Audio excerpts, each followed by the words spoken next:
Halo semua, selamat sore. Assalamualaikum warahmatullahi wabarakatuh. Baik, di sini perkenalkan nama saya Era Fatima Azhara Putri dari Fakultas Kedokteran Universitas Sriwijaya angkatan 2025 dan saat ini saya sedang menempuh pendidikan di FK Unsri semester kedua. Nah, kali ini saya ingin menjelaskan beberapa hal terkait fisiologi dan anatomi muskuloskeletal sistem atau sistem otot dan tulang pada tubuh manusia. Nah, berikut adalah overview dari muskuloskeletal, yang mana muskuloskeletal ini diambil dari dua kata, yaitu muskular dan juga skeletal. Muskular ini merupakan sistem otot dalam tubuh manusia, sedangkan skeletal itu adalah sistem tulang dari tubuh manusia, yang mana jika digabung muskular dan juga skeletal ini menjadi sistem muskuloskeletal. Nah, dalam sistem otot yang ada di tubuh manusia terbagi menjadi 3 komponen, yaitu otot rangka, otot polos, dan juga otot jantung. Sedangkan untuk sistem tulang pada tubuh manusia itu terdiri dari tulang keras, kartilago, ligamen, dan juga sendi-sendi. Nah, selanjutnya kita akan memasuki ke perkenalan akan sistem muskuloskeletal.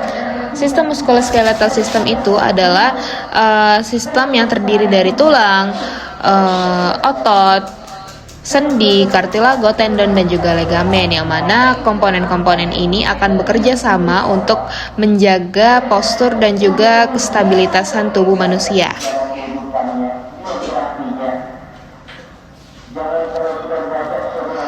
Nah, selanjutnya apa sih fungsi dari sistem muskuloskeletal itu? Fungsi dari muskuloskeletal itu adalah untuk menjaga struktur atau mensupport struktur tubuh, kemudian juga menjaga gerak tubuh, kemudian melindungi organ-organ vital yang ada di dalam tubuh, dan juga menyimpan mineral.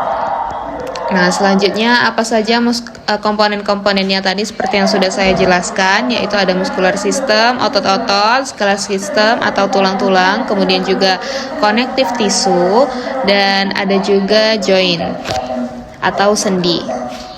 Nah, lanjut. Kita akan memasuki ke tempat perekatan otot. Otot itu tempat perekatannya itu ada 2, yaitu origin dan juga insersio. Origo itu dia melekat di awal tempat perekatan otot, sedangkan insersio itu tempat perekatan otot ke tulang saat dia itu bergerak, saat ketika kontraksi gitu ya. Selanjutnya, berikut adalah regio-regio dari sistem otot pada manusia. Yang pertama ada head and muscle, otot-otot yang ada di kepala dan juga leher. Kemudian ada trunk muscle, otot-otot yang ada di dada atau juga abdomen ya, sampai ke abdomen juga termasuk. Dan ini tempat perekatan otot, mau itu di superficial, intermediate ataupun deep, yang ada di sistem abdomen dan juga respirasi. Kemudian ada upper limb muscle atau ekstremitas atas superior, lengan atas, lengan bawah, ekstremitas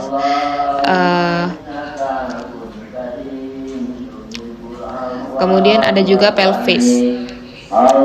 Selanjutnya kita masuk ke otot-otot yang ada di kepala dan juga leher. Otot-otot yang ada di kepala dan leher itu contohnya adalah musculus frontalis, orbicularis oculi yang ada di sini, frontalis yang ada di atas, melekat di os temporal atau di os frontalis. Kemudian orbicularis oculi, ada masseter, dia ini juga berfungsi dalam sewaktu mengunyah makanan ya. Kemudian ada sternocleidomastoideus yang ada di leher. Nah, fungsinya itu untuk menjaga ekspresi wajah. Selain itu juga untuk mastikasi. Mastikasi itu adalah mengunyah makanan. Kemudian juga pergerakan kepala dan juga rotasi kepala. Kemudian juga mengunyah dan untuk berbicara ya. Nah, selanjutnya berikut adalah otot-otot yang ada di wajah Dari atas ada frontals, ada temporal, nasalis yang ada di hidung, orbicularis oris, orbicularis oculi. Nah, otot zygomaticus itu otot yang akan bergerak ketika kita tersenyum. Dia itu ada di pipi kita ya, melekat di os zygomaticum dan lain-lain. Selanjutnya ada otot yang ada di mata. Ada orbicularis oculi, ada corrugator supercilii dan processus. Nah, selanjutnya ini otot-otot yang berguna saat kita melakukan mastikasi atau mengunyah. Ada temporal, walaupun temporal itu agak di atas kepala ya, tapi dia juga berguna saat kita ingin mengunyah makanan ya. Selanjutnya ada mesester yang dia tuh berorigo di corpus osseous zygomaticus di sini ya. Kemudian ada pterygoideus medialis, kemudian lateralis dan lain-lain. Nah, berikut ya gambarannya tadi beberapa ototnya. Ada masseter, temporalis, pterygoideus muscle, yang mana dia ini dibagi menjadi superior, inferior, deep, dan superficial. Nah, selanjutnya ini adalah contoh-contoh ya beberapa. Ini otot yang ada di hidung, kemudian ini yang ada di mastikasi, yang di mulut ya, kemudian ini ada di mata, orbicularis oculi, dan di atasnya itu corrugator supercilii. Nah, selanjutnya ada neck muscle. Neck muscle yang ada di leher, dari anterior atau tampak depan itu ada sternohyoid tadi, ada scalenus, ada clavicula, trapezius itu di belakang ya. Nah, ini upper trapezius, splenius capitis, dan lain-lain. Nah, ini tampak dari anterior lateral dan juga posterior. Next. Nah, selanjutnya kita ke back region muscle. Nah, di back region muscle ini contoh-contohnya ada otot trapezius, ini adalah otot trapezius, kemudian latissimus dorsi ini ya yang ada di bawah. Kemudian ada rhomboid itu ada di sini ya. Ini rhomboid mayor, kemudian di atasnya itu ada yang minor, kemudian juga ada erector spinae ya. Nah, ini otot-otot yang ada di back region atau punggung ya. Punggung itu berfungsi untuk menjaga postur tubuh, mensupport vertebra columna atau columna vertebralis, tulang belakang, sumsum tulang, dan lain-lain. Nah, ini ya, seperti yang saya katakan tadi, back region itu dibagi menjadi 3, ada superficial, intermediate, dan juga deep.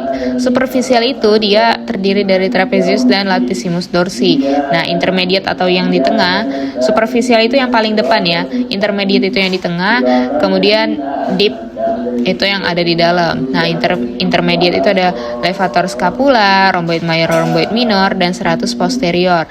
Sedangkan untuk yang deep yang ada di dalam itu ada kelompok otot splenius, kelompok otot erector spina. Ini juga ada dari dosen saya itu mengatakan untuk kita mudah menghafal yang erector spina itu, ingat aja I love spina dari sebelah kiri atau lateral, iliocostalis, kemudian longissimus, dan spinalis. Nah, lanjut kita ke trunk muscle yang ada di dada dan juga di abdomen. Abdomen itu di perut ya. Nah, contohnya ada pectoralis mayor, intercostal, serratus anterior, dan lain-lain. Ini juga fungsinya sama ya, untuk menstabilkan tubuh bagian atas, menjaga organ-organ vital, dan lain-lain. Nah, selanjutnya ini ada abdomen muscle. FYI, otot yang dia itu bekerja atau dia itu muncul ketika seseorang itu suka olahraga atau six pack ya kita sebut. Nah, otot six pack itu otot rectus abdominis. Nah, sebenarnya enggak ada 6 ya, tapi ada 8 di tubuh kita rectus abdominis ini. Lanjut. Nah, ini pelvis. Pelvis itu yang ada di panggul ya. Ada levator ani, coccygeus yang ada di dekat coccygeus, piriformis, obturator, dan lain-lain. Nah, selanjutnya ini kita masuk ke regio lengan atas ya. Regio lengan atas ini ada deltoid, ada bicep brachii, tricep brachii, dan lain-lain. Selanjutnya ini adalah otot-otot yang ada di lengan bawah atau di regio kaki ya. Ada gluteus, quadriceps, hamstring, gastrocnemius dan lain-lain.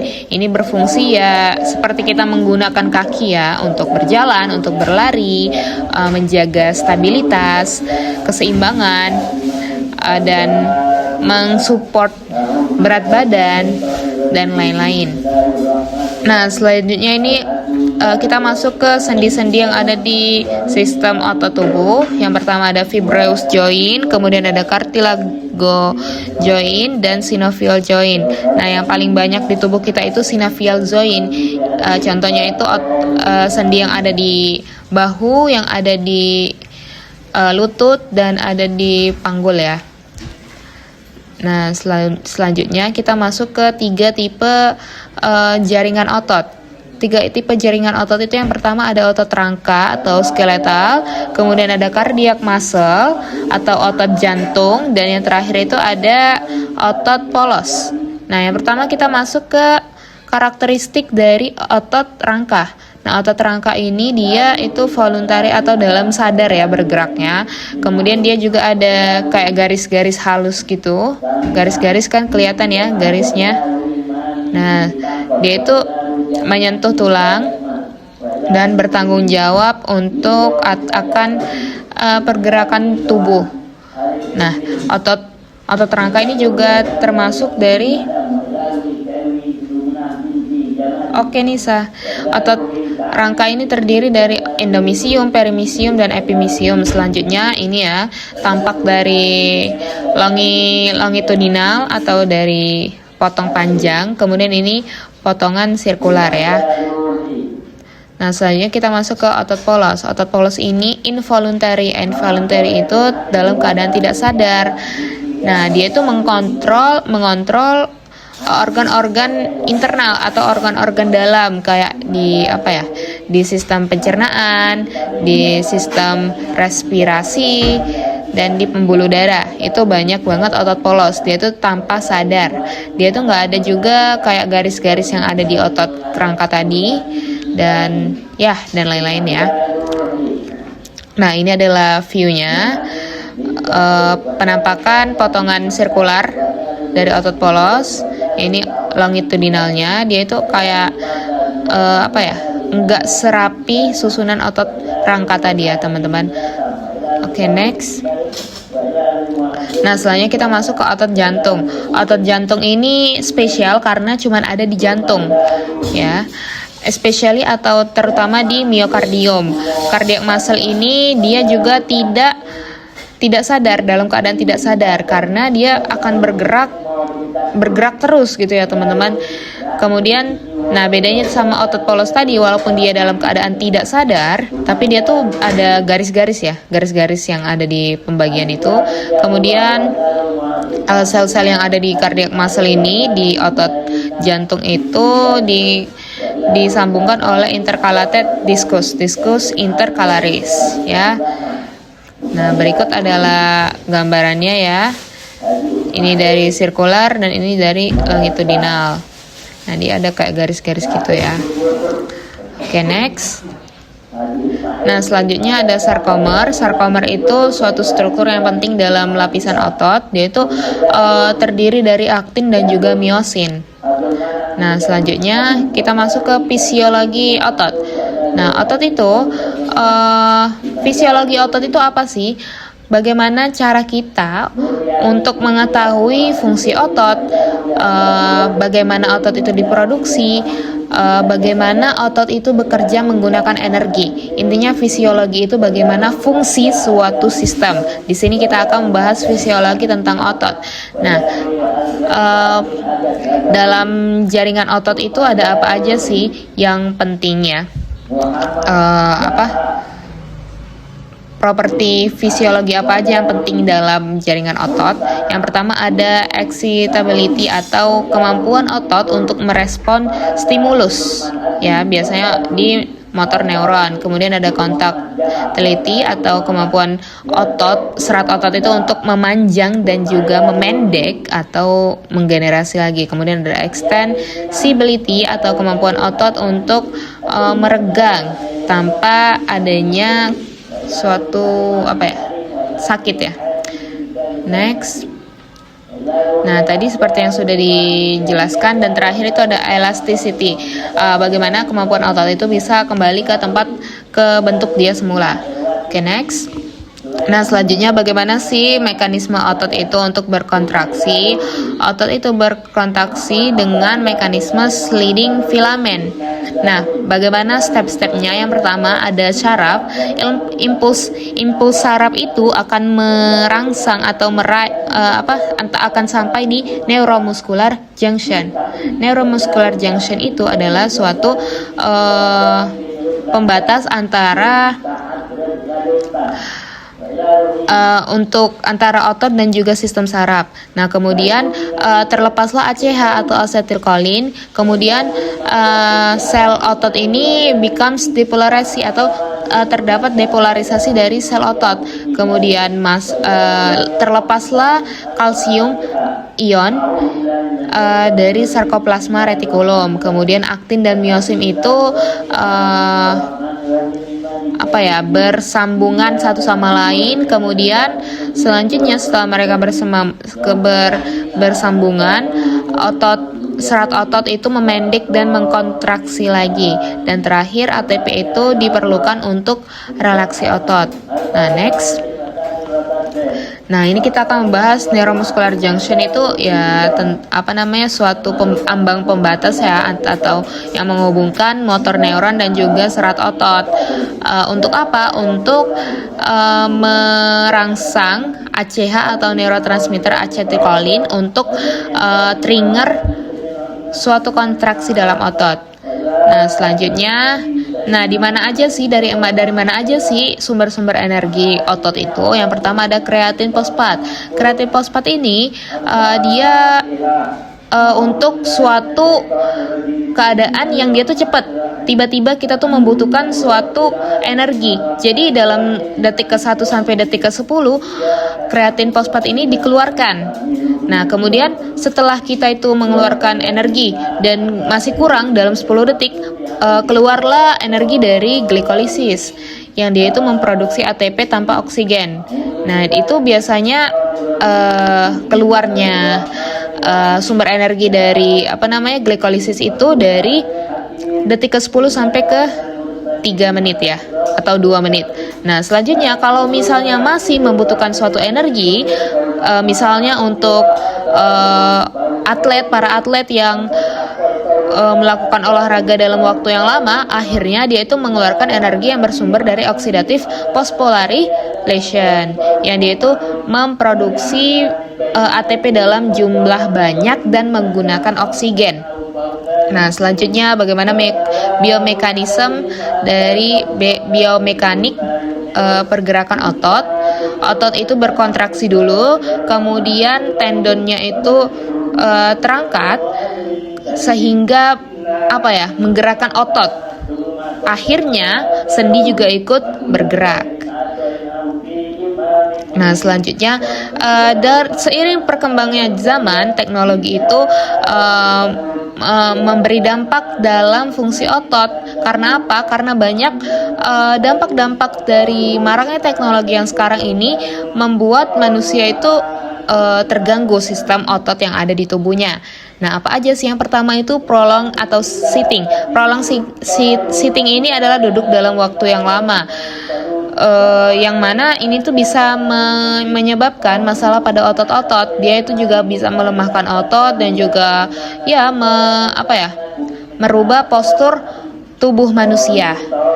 Nah, ini juga bisa dikaitkan dengan sedentary lifestyle syndrome, yang mana sindrom atau penyakit yang disebabkan dari salahnya lifestyle. Yang kemudian itu ada postur yang salah, postur yang tidak benar.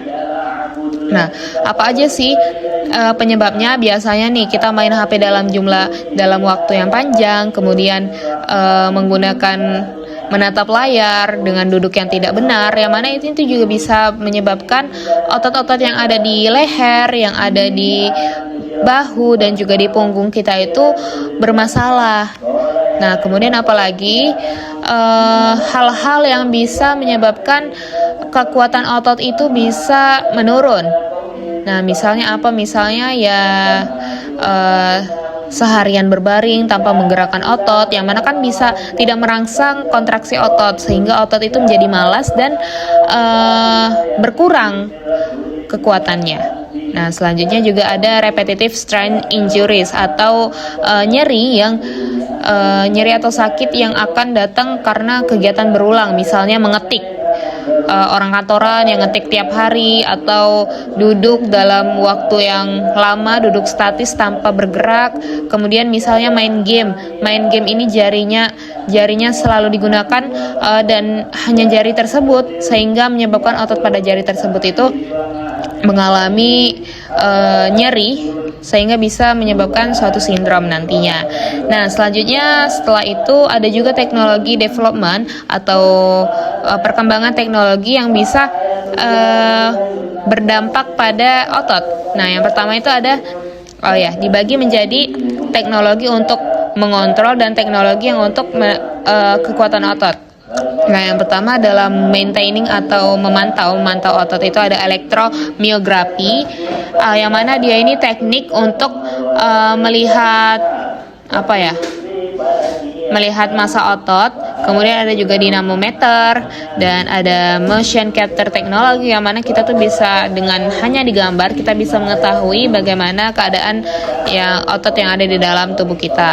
Kemudian ada resistant training machine. Nah, ini udah masuk ke dalam teknologi zaman sekarang yang berdampak dalam dalam kekuatan otot, yang menambah massa otot, kekuatan otot. Nah, ini ada alat-alat gym yang sekarang sedang marak, alat-alat pilates dan lain-lain. Kemudian ada wearable fitness teknologi, yang mana jam olahraga biasanya disebut ya. Karena apa? Karena alat ini tuh bisa memaintain massa tubuh kita, atau saat kita olahraga bisa menghitung berapa lama kita itu udah olahraga. Nah, kemudian ada electrical muscle stimulation, yang mana ini tuh bisa menstimulasi kontraksi otot. Nah, selanjutnya kita akan membahas tentang nyeri otot. Nyeri otot itu biasanya banyak banget sebabnya. Yang pertama ada overuse atau penggunaan otot dalam penggunaan otot yang berlebihan, postur yang salah dan lain-lain, stress, tension, dehidrasi juga bisa dan lain-lain. Nah, gejala nyeri otot itu apa aja? Nah, biasanya terdapat sakit pada otot, kemudian juga kita tuh geraknya jadi terbatas, jadi nggak bisa menggerakkan dengan otot kita atau tubuh kita dengan leluasa. Mungkin itu terdapat penyakit dalam ototnya. Nah, selanjutnya, maka dari itu penting sekali untuk kita dapat melakukan pemanasan sebelum melakukan berbagai aktivitas untuk kesehatan otot kita. Karena apa? Karena pemanasan itu akan mengimprove atau meningkatkan fleksibilitas tubuh kita, terutama sebelum olahraga.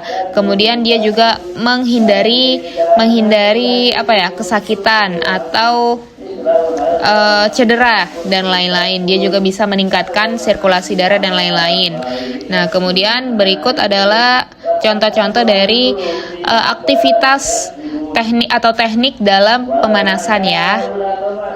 Nah, dan terakhir, seberapa penting sih kita harus menjaga kesehatan otot kita? Menjaga kesehatan otot kita itu sangat penting bagi semua fungsi tubuh, karena otot ini berperan penting dalam pergerakan tubuh, maintaining posture atau menjaga postur tubuh, menstabilitas pergerakan tubuh dan lain-lain. Tanpa otot yang sehat, bisa saja beberapa aktivitas kita dapat terhambat. Bagaimana cara kita menjaga kesehatan otot kita? Yang pertama, kita harus menjaga postur kita dengan benar.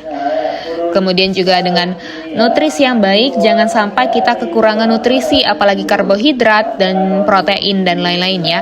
Nah, selanjutnya untuk mencegah beberapa nyeri atau penyakit, kita juga bisa harus melakukan pemanasan sebelum semua aktivitas dan juga tidur atau istirahat yang cukup. Nah, dan kesimpulannya, sistem otot ini sangat penting dalam tubuh kita, yang mana dia berperan penting dalam struktur badan, dalam pergerakan, menjaga organ-organ yang ada di dalam, dan juga fungsi metabolik. Nah, mungkin terima kasih banyak atas kesempatannya atau waktu yang telah diberikan. Mungkin sebentar lagi waktu Zoom kita ini akan habis ya. Semoga kita dapat bertemu di lain kesempatan, dan mungkin sebelum saya akhiri, terima kasih banyak kepada para hadirin yang telah menyempatkan waktunya pada sore hari ini.